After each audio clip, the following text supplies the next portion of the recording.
When using evidence, there are going to be times when we want to quote from our information directly. That is, we don't want to summarize it and have some general information. We don't want to paraphrase it or put it into our own words, but we actually want to have exactly what a text says in our own writing. So let's go back through what we've already covered before. So we have this claim, many students who attend BCC also work part-time, at least. We have some evidence. We have an article title, Trying to Have It All, but Can They Afford It? By an author, Kathleen Gatens, and her source is Time Magazine, and it appears on page B12, okay? Now, we've gone through summary, we've gone through paraphrase, and now we're up to direct quote. So a direct quote is a word-for-word representation of the original, or simply a copy and paste. Now, in order not to be accused of plagiarism, and in order to write a really strong essay, you're going to have to do something called framing a quote, and then, of course, citing the quote. So let's go with this idea of framing a quote. When you frame a quote, you begin with the signal phrase, and then you simply insert the direct quote. So I've given you some examples of signal phrases here, but in Graff-Berkenstein on page 46, you can find more. So we've got a few here. Author X argues, much like X asserts, and X believes that. So again, we're going to use the original as it appears in Time Magazine, all about students holding down jobs.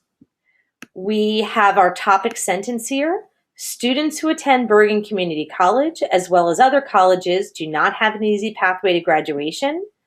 In terms of BCC, according to working students, most students who attend BCC have a job. Now this was our summary. Right here, we have our transition. BC students are not alone. Students from other community colleges also need to work. So I think what I really want to do is grab this sentence from my original. So I copy and I paste it here. But I need to take a few steps. I need to do something called framing it, and then of course, I need to cite it. So let me take let's do some examples with our signal phrases. I might do something like author X argues. So I would take out, in fact, according to a recent study, because I'm going to quote the author directly. I'll delete that and write Gatens asserts that. So that's my signal phrase.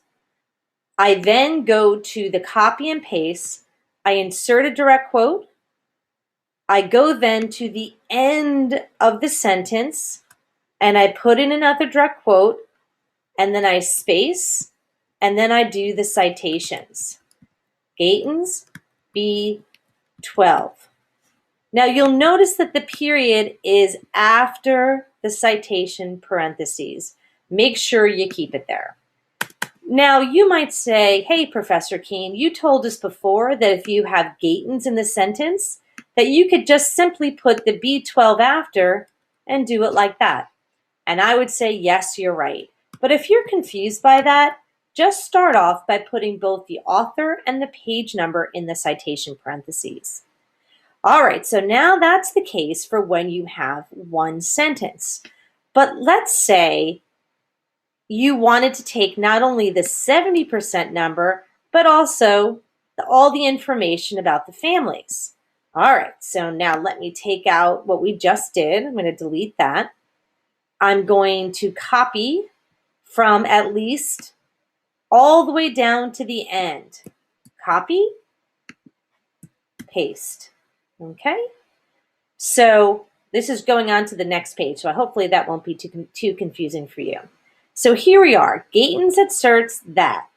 Now you should say to yourself, oh, she needs a direct quote there because that's starting the sentence. At least 70% of all students in the community colleges also must work. Additionally, the study also found that at least 65% of the students attending community colleges etc., etc. Here's the end of the whole thing. Gatens V12, and that's the end of all of that material. So you should note a few things. First, that you've got one beginning quotation and one ending quotation, even though you have two sentences. Now, this is very different from paraphrase. If you'll remember, in paraphrase, you had to cite line by line. And that's because it's hard for the reader to tell where your words start and the author's, the source material ends. With direct quote, it's much easier because these little guys here and this little quotation mark signals to the reader that, hey, all of this information comes from outside source material. So that is how you do direct quote.